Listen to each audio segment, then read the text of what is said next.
Assalamu alaikum warahmatullahi wabarakatuh. Auzu billahi minash shaitanir rajim. Bismillahir rahmanir rahim. प्यारे बच्चों, आज गो 1 मई 2021 class सोन 8th subject Kashmiri तो यु जन सबक फरान टॉपिक यु जन सोनो सो अनपोश तेल वन पोश चूँकि ये कोर अस रात किस क्लास मज मुकम्मल तो आज अमिक कह सवाल लेखन तो तुम कड़ू सफ़ा नंबर 30 ये पे अमिक सवाल दिख ठीक तो गोडनेथ अत पेज नंबर 29 पे अमिक लफज ठीक पेज नंबर 29 वो तुम गोड ये पे कह अल्फाज मने तो गोडनुक अल्फाज क्या गो गोडनुक लफज यानी लफज गो वाहिद अल्फाज गो तमुक जमा तो गोडनुक लफज यु जन अत मज यह तह पोट ये वन ये गो आवार तो ब्या क्या गो ब्या लफज पश ठीक पश गई वारिया हैवान ठीक अम पे ब्या लफज अन वन खेन खुराक गजा ब्या लफज फांट फांट क्या गो गोब्रो यह ये ज़मीनस पैदावार सलाहियत कम गसान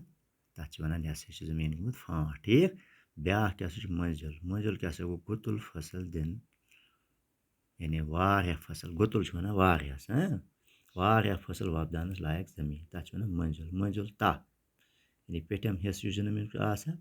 यह ज़मीन हिस्स अत वन मंजिल हिस्स तक अथ मज ज़मीनस यह फसल दिन सलाहियत पाथुल क्या गो मौदनी ज़मीन सुथर ज़मीन प्लेन प्लेन ज़मीन चुग क्या गो थकर रूद ये रूद जर पे तेज बारिश पे ठीक यह तुस पेज नंबर 29 पे लिखित तो अम पे बन कन सवाल नंबर 2 अत कह पार्ट अम लिखो तो अत 6 पार्ट कज 6 सवाल नंबर 2 जवाब लिखो तो गोडनुक पार्ट क्या गो अत गोडनुक यह सवाल यु जन अत मज 6 पार्टों मज सो वनो मज कुस वनो मज कुस फायदे दिन वोल चीज हासिल सपदान यानी अन पोश तेल वन पोश सबक पोर अत मज आव वनन हंद फायदे वन सवालस मज बे दोहरान आमुत तुह वनो सा यह वन जंगल यमन मज कुस फायदे दिन वोल चीज हासिल सपदान तो मे कापी पे जवाब लिखमुत तुम थो ख्याल वनो मज कुस फायदे दिन वोल चीज हासिल सपदान तो अत क्या स्टार्टियो बचो जवाब वनो मज मकान कदल हाउस बोट ज़मींदारी हंद सामान रबर कागज बनाने खतर खाम माल जालन तो लक्च बूट पोश बेहतर हासिल सपदान ठीक यानी वनो मज यम चीज हासिल गसान सवाल नंबर 2 क्या गो दोम पार्ट अमुक पैदावार दिन वाल ज़मीन पिठम ता पैदावार दिन वाल ज़मीन पिठम ता क्या बचावन ज़रूरी यानी इस पैदावार दिवान फसल दिवान अम ज़मीन पिठम ता ये मंजिल हिस्स वन मंजिल ता क्या ज़रूरी बचावन तक अत मज फसल दिन सलाहियत यह फसल दिवान तो अत जवाब पैदावार दिन वाल ज़मीन पिठम ता क्या बचावन ज़रूरी पैदावार दिन वाल ज़मीन पिठम ता ये जरखेज तो महफूज तो मंजिल रोज तेले ज़मीन मज ज़्यादा खुद ज़्यादा फसल वपदान यानी ये अकिस ज़मीन पिठम हिस्स यह बचा ये रड गसन नश बचावन तेले हेको अम ज़्यादा खुद ज़्यादा फसल वपद ठीक तो 3 सवाल क्या बचो अत पूरे यह पैदावार दिन वाल ज़मीन पिठम ता रड गसन नश बचाने बापत क्या पज कर यानी यह सवाल बे लिखित तो अत मगर थोड़ा